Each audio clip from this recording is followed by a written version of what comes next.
The slap she gave me? Hey, your mama tell you slap. I say, bougie parents, they slap their children. I said only, yes, ma. I say only pack up children, they shop slap. Hey, welcome. Are you kidding? No face, no face. So I'm not here for a courtesy call. Where's my daughter? She don't go. Go where? She no dey. No, Auntie Ame, Auntie Jite, and Auntie Koi. On travel. They went to the airport. Then go airport, they enter international plane on Eagle Wings. Hey, Ma. Calm down. Okay. Where did they go? They've traveled to, they don't travel to Kenya. They flew. They don't fly. Now me call they in charge. Only to get. Okay. I think the earlier we realize that Iyamina is not leaving anytime soon, at least for now, the better for all of us. Because this woman, just try and watch Iyamina on 2X. It is so chaotic. Like, at the end of the series, I was just having a terrible headache. But yeah, Just Us Girls is back on our screens on YouTube. And they're not back without their problems. They're back with all the issues that happened in season 3. And if there's one thing I'm really enjoying so far, is the fact that they're giving us very lengthy episodes. I think we got that with the previous seasons as well. But because I'm used to watching like short series these days, it felt very new and refreshing to me, to be honest. But yeah, we're going to talk about the first and the second episode in today's video. I'll try and keep it brief, so help me God. But yeah, in case you're a return subscriber, welcome back to my channel. And in case you just heard my voice in my face, hey, welcome. I really do hope you stay. I am Ronke Suyi. I review movies, talk about web series and TV shows like this one. So in case you find this interesting, please subscribe to the channel. Please like the video. It's a very good way to let YouTube know that, okay, I kind of enjoyed what this girl was saying. I want you to show somebody else. Okay, do we have a deal on that? Thank you very much. So I always do with every of my reviews of TV series and shows, we will talk about each character as what went down with them, so that way we are able to get to everybody and not really leave something very important out of the way, right? First things first, let's start with very obvious character in this series, Koyin. We saw that Koyin dipped during our wedding. I mean, she left Tomiwa at the altar and she ran off. And there was this old rumor going around town that she'd been kidnapped. I mean, that was just the only sensible thing they could come up with, because it didn't just make sense. I mean, to the mom, that Koyin was going to leave our husband at the altar and, just embarrass her, embarrass the family and all that. Looking at how Koyin's mom came back to Koyin, found Koyin at her apartment, gave her a dirty slap, introduced her to a psychiatrist, saying she needs to see a psychiatrist, they need to assess her, and also giving her instructions to go apologize to Tomiwa.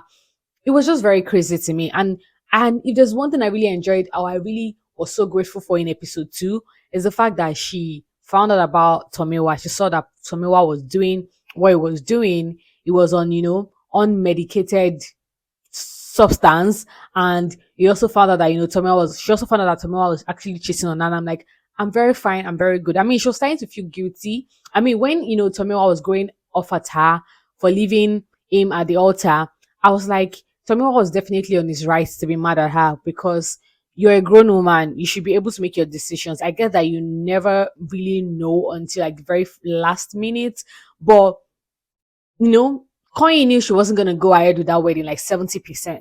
So let's give her the benefit of doubt of a 30%, right? But like, she's a grown woman. She could have asked to see Tomiwa privately, tell him, okay, I don't think I want to do this now, or I don't think I want to do this ever, other than just leaving him at the altar. Let's forget the fact that Tomiwa is a terrible guy and it's not good for her at all. But like, consider the family members, people that have to travel far and near. Let's not even consider the mom, because she brought all of that embarrassment on herself. But yeah, like I said, Tomiwa was definitely on his right to be mad at her, but she was feeling terrible and feeling sad about the whole thing. But us seeing that, okay, me dipping the other day was actually like a blessing in disguise for me, because like, you're here cheating on me, and I'm sure you've been doing this because she's not just meeting that young lady, and you're also doing drugs. Like, okay, who exactly are you? Because I don't think I know the person standing in front of me right now. So I really liked how things unfolded for Koyin with respect to Tomiwa. And you guys, am I the only one that really wants to see Koyin up to her mother? Like, for how long is she going to keep doing this? I get that she ran off to Kenya with Ame and Jite, but like, she's gonna come back. the trip is gonna end. So when she comes back, she's going to come and meet brand new chaos and madness from her mom. And even be that by the time they get back, the mom would have locked up the apartment, because remember, the mom has the rights. The mom is owner of the property that all the girls are staying in. I'm just trying to think of the crazy thing that, Coin's mom will probably do so her in order to get back at her.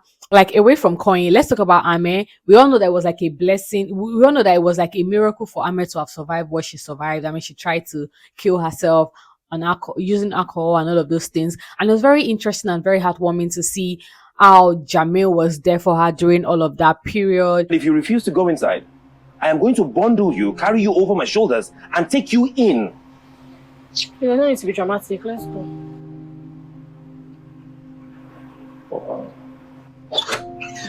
Thank you, Jesus.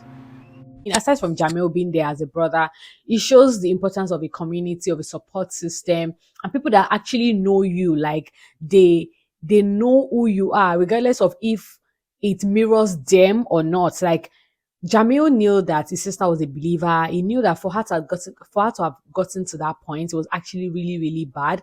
And it was also very interesting to see that Ahmed's whole situation led Jamil back to God in a way. Jamil was saying a prayer. Even at some point, she's like, "Who are you and what have you done with my brother? Like, are you really Jamil speaking?" And it's very interesting to see how these characters are slowly finding their path back to Christ. Speaking about characters that are finding their path back to Christ, Jite, goodness, I am really loving what they are doing with Jite's character. And I liked that they're not doing this whole revamp with Jite's character. We saw, like, in the few scenes at the end of the second episode of this season, she was talking about how she needs a vacation, she needs to go ahead, and Otuba was actually planning the old trip for her, yada yada yada. I liked that we still got to see a glimpse of the old GT in this second episode. It wasn't a situation of, the nurse, the mysterious nurse who was probably like a guardian angel. Situation of, the nurse actually praying for her and she turning a new leaf overnight. She's going to church judiciously. She's reading the Bible. I like how the writer made sure to pinpoint the fact that, the transformation doesn't happen overnight. It takes time. We saw how she had to make the decision to actually go to church, to be present at the service that day. And it was very cool to see how she was, reconnecting with all the people she used to worship with when she was going to church before, them saying, we've not seen you. Good to have you back, blah, blah, blah, blah, blah. And one thing that actually stuck to me from that scene was the fact that, the community, the church, they would always be there to receive you. Like, they are always willing and ready to receive you. The true church of God, not the ones that would judge you and be hypocritical about the entire thing. Like, the actual true church of God, they are always willing and ready to receive you back into the fold. No matter how long or how far you may have strayed away, they're always there to, like, bring you back home and welcome you with that very warm hug. So I really liked that scene. Just speaking of GT, I liked how Tega put the mother in her place, like, set her up straight. Like, what do you mean? Have you called October? Because as I'm saying now, I've increased the bride price on GT's head. I'm like, woman, get yourself together. Like, you're poor, you're not dumb, you're not stupid. They just beat your daughter blue and black, almost to the point of death.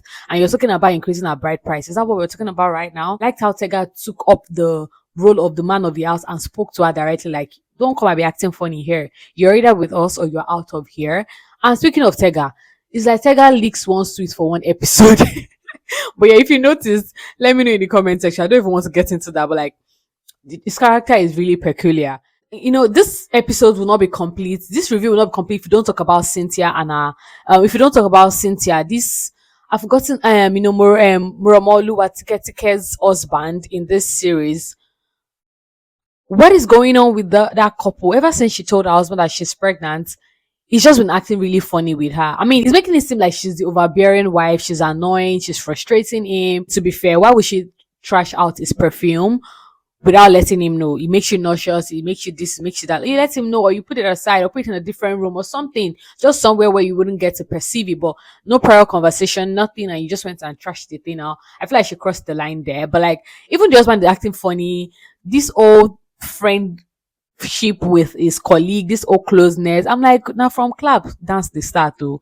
Yes, it might start on a very innocent note, or we're just colleagues that kind of understand what we are going through, what each other is going through in their marriage, and we're just trying to give each other advice and whatnot. But like, very soon you start finding solace in each other's thoughts, each other's opinion, each other's arms, and then before you know it, you're lost and gone. Like, I feel like the husband is slowly but surely towing that path, but I really hope it doesn't get to that point. Also, let's talk about Munachi and Ella. I have to be honest. I'm sure I'm not the only one that doesn't want Koyi and Muna to end up together. Yes, they're a great couple. They have great chemistry. They love each other, yada yada yada. But I just feel like Munachi is too good for her. If we're being honest, I mean, their relationship, there were a lot of lies embedded in it. Like her lying about her mom, lying about her mom's location, not telling Munachi that she's actually working with her mom in her mom's hospital. Like, there's just a lot of lies in that relationship. And so far, she cannot stand up to her mom and actually make her mom see her as an actual adult that has the right to make her own decisions. I feel like nothing is going to work out between herself and Munachi or any other man that might be the right fit for her other than Tomiwa. But I really don't think I want the both of them to, end up together. I feel like Munachi will be shortchanging himself. Regardless of that, I don't think he should be with Ella also. Like, I'm like, Ella, why are you doing this to yourself? You're such a fine babe. You have so much potential. You have so much to offer. You bring so much to the table. Men should be trying their possible best to have you in their corner, have you in their lives, not you trying to make a man see reasons why he needs to be with you and you alone and focus on you. Because clearly this man has fallen heads over heel in love with his ex. He's still very much in love with her, and you think that feeling is just going to be shoved aside so that he can be with you. I don't know why some women do that to themselves. Like, I really don't understand this whole Ella and how she's seeing this whole thing. Like, it makes no sense to me. But I'm really waiting for the episode where they break things off. Because honestly, let's be frank, I don't think it will work between them. I don't think they will end up together. I feel like we'll eventually get to a point where Munachi will be getting back with Koyi, even though I really don't like that. And I don't think I want that to happen. But I think I'd rather he ends up with Koyi than with Ella. Because Ella is just being insecure. I think she deserves someone who would actually love and see her and really appreciate her. I mean, Munachi appreciates her, but like, you get my drift already. Yeah, but speaking of which, when are we going to see Ife? We haven't seen Ife in 2 episodes now. If you recollect, Ife got pregnant in season 3 and we haven't heard anything from her. I don't want to believe that's like the end of our story, but we'll see if we would. But I'm really looking forward to seeing if we're going to see more of her in coming episodes. But yeah, let me know what your thoughts are concerning the season so far. I'm loving it, but I really do hope we can make so much progress with regards to the characters in this series. I don't know. I don't know how best to put that statement, but like, I want to see them actually grow out of the phase they are in right now, and less like new storylines, just something fresh for them other than what they've been dealing with in season 3 into season 4, if you get what I mean. But let me know what you thought in the comment section. Please like this video if you enjoyed watching, subscribe to the channel if you yet subscribe, and I'll see my next video. Until then, make sure to remain happy because you're always yourself. Bye guys.